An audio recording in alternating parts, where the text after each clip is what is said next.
Hitendra, thank you so much for being here again with us for this edition of Future Female Forward. As you look at this living logo, as we breathe life into the F right behind us, Hitendra, I just wanted to understand from you what the journey to you has meant so far. No, I've got this, yeah. So I think it's been just absolutely fabulous to partner with you, CNBC TV 18, for a cause that, has triggered conversations. It's triggered conversations in HSBC, it's triggered conversations in families, in broader platforms. So to the extent that we can play a small role in making sure that the equality of opportunity agenda, which is, parity, happens, we are very proud and very privileged to have been given this opportunity. Thank you. Well, no, thank you very much, Hitendra, for partnering with us. But, I want to understand from you some of the learnings, some of the lessons, some of the stories, some of the ideas that we've swapped along the course of this past year. Have you been able to incorporate that in any way at HSBC so far? Yeah. No, so it's a journey, right? I think nobody in this audience can claim that there is a destination here, right? This is a journey.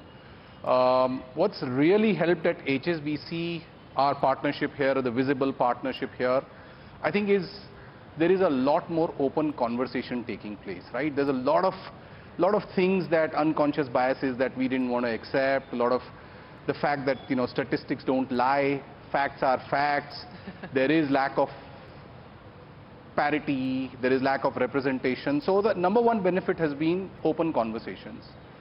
I think the second benefit has been that amongst men there is more conversation, right? I mean, this is what's the conversation amongst men? I'll take the mic off and tell you, right? Okay, so, but amongst men there is a realization that yes, maybe there are things that we just either consciously were not aware or unconsciously were not aware. So that's a good starting point, and I think we are beginning to see change in men, but we are beginning to see change in women. The things that, be confident, be yourself, don't try to be somebody else. As you mentioned, there is no grace in being invisible and things of that nature. So I see early signs of change, but it's a long road. It's a highway. This is not a small lane. It is a highway, and we've just gotten started. So is there a target that you've set for yourself on what you believe that you would like to achieve by the end of 2024? I think not so much in numbers. There are numbers at an organization policy. For example, just for the benefit of everybody in the audience, we are one of the few organizations globally that discloses pay by gender, including for India.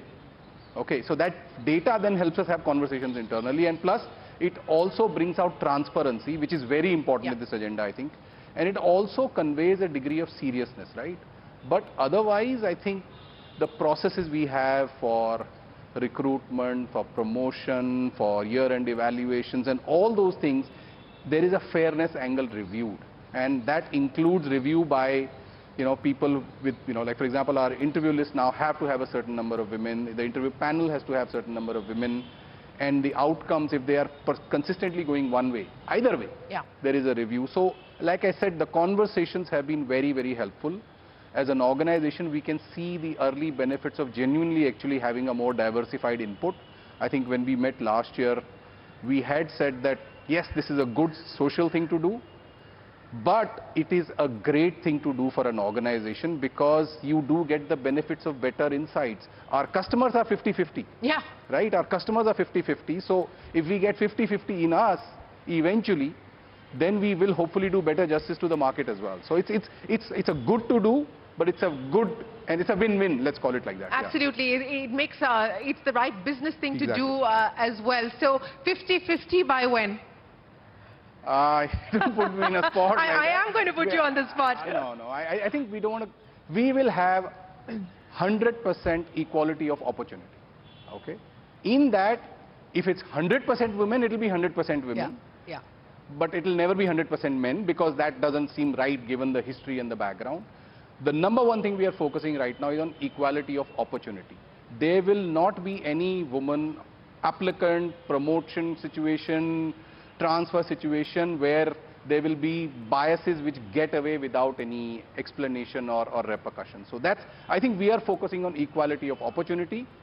hopefully that results in equality of the representation. And that is what we're focused on as well, creating more equal opportunity workplaces, creating workplaces that remove the biases, that allow for merit to truly be recognized and rewarded. Hitendra Dave, always a pleasure. Many, many thanks. Ladies and gentlemen, a big round of applause for Hitendra Dave and HSBC for partnering with us for Future Female Forward.